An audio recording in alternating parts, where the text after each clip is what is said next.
კონსტრუქტორი სანამ ფუნდამენტის შერჩევას დაიწყებს, პირველ რიგში კითხულობს შენობა ნაგებობის დანიშნულებას, ის სწავლობს არქიტექტურულ ნამუშევარს, ანუ არქიტექტორმა რა მიმართულებით იმუშავა პროექტზე და ასევე სწავლობს გეოლოგიურ დასკვნას. რა ნიადაგთან გვაქვს საქმე, როგორია ნიადაგის სტრუქტურა, რამდენად ახლოს არის მტკიცე მყარი გრუნტი ზედაპირთან და რა სიღრმეზე შეიძლება ფუნდამენტის განსაზღვრა. შევადაროთ ორი ფუნდამენტი, წერტილოვანი და მთლიანი ფილა ფუნდამენტი.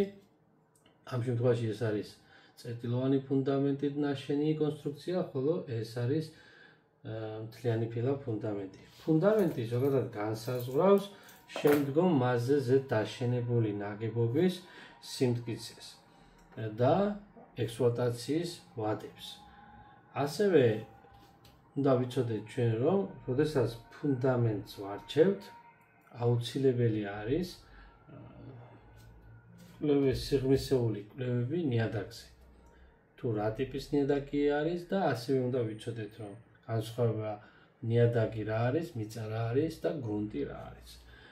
მიწა არის მთლიანი ტერიტორია, ხოლო ნიადაგი არის ამ ტერიტორიაზე არსებული მასა, ბუნებრივი მასა, რომელზეც ჩვენ დავიწყებთ სახლის მშენებლობას, ქვაბულის ამოღებას და ასე შემდეგ. ხოლო გრუნტი არის აი ამ ზედაპირულ მასების სიღრმეში არსებული ქანები და არის მოძრავი გრუნტი, არის წყლოვანი გრუნტი, არის მყარი გრუნტი და ასე შემდეგ.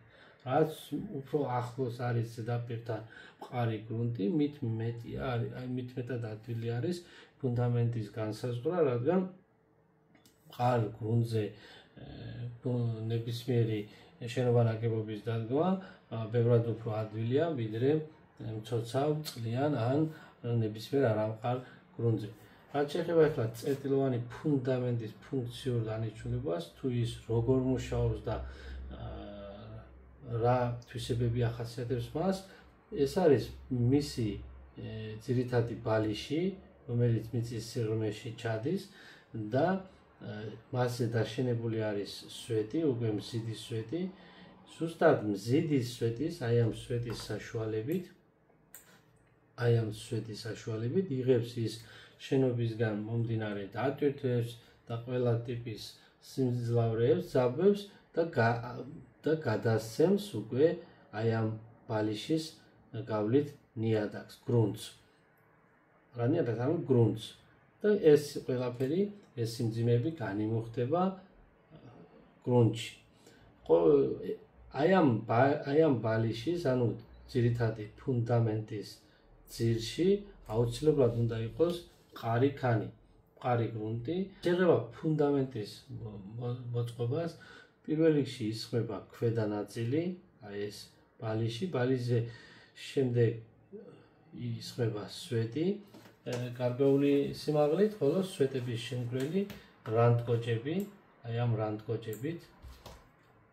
რანდკოჭებით შეგვიძლია მას შემგვრელი ქამარიც უწოდოთ, რიგელიც უწოდოთ, თუმცა სახელწოდება არის რანდკოჭი მისი, რანდკოჭების საშუალებით იკვრება ეს სვეტები, ხოლო შემდგომ ამისა ხდება ფილის დასხმა, შემავსებელი ფილი. სანამ ფილა დაისხმება, ეს სივრცე, აი ეს სიცარიელე შეივსება ან მიწით, ან სამშენებლო ნაშენი მასალით, ბალასტით და ასე შემდეგ. ხოლო შემდგომ დაისხმება შემავსებელი ბეტონი და ეს შემავსებელი ბეტონი უკვე შეგვიძლია ჩვენ პირველი სართულის იატაკად გამოვიყენოთ. შემდგომ გაგრძელდება კოლონების ზევით, კოლონები ისევ შეიკრება რიგელებით, დაისხმება ფილა ან გადახურვა და ასე შემდეგ. ეს არის წერტილოვანი ფუნდამენტი. წერტილოვანი ფუნდამენტი არის ყველაზე მეტად გავრცელებული ფუნდამენტი, ის გამოიყენება 1, 2, მაქსიმუმ 3 სართულიანი შენობა ნაგებობებში და არა მრავალფუნქციური. ეს შეიძლება იყოს ინდივიდუალური საცხოვრებელი სახლები, დროებითი სასაწყობე შენობა ნაგებობები და ასე შემდეგ.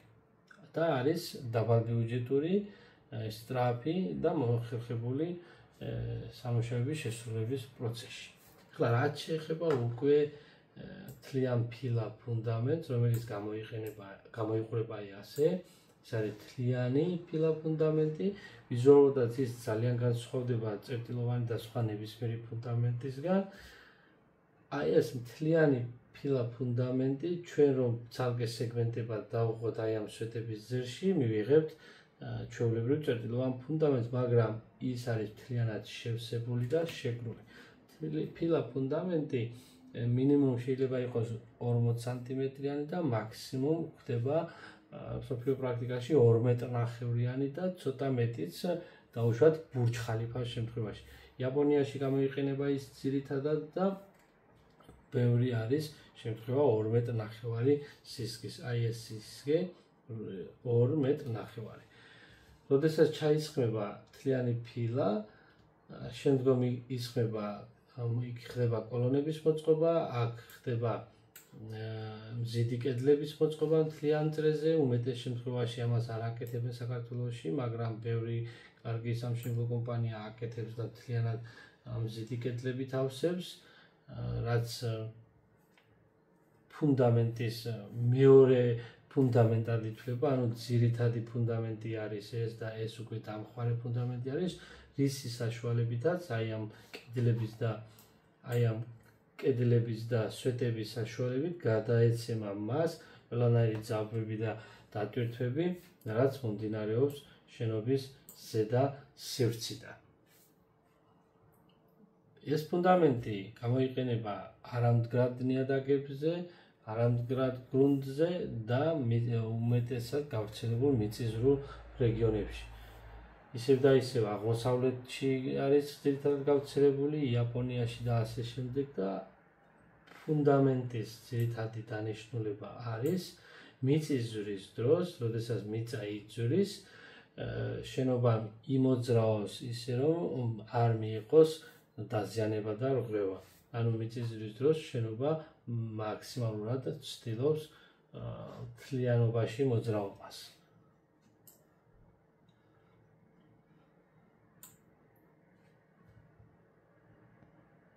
არის მაღალბიუჯეტური როგორც მასალებით, ასევე შრომითი რესურსი და ამიტომ ის მხოლოდ მრავალფუნქციურ მაღალსართულიან შენობა ნაგებობებში გამოიყენება.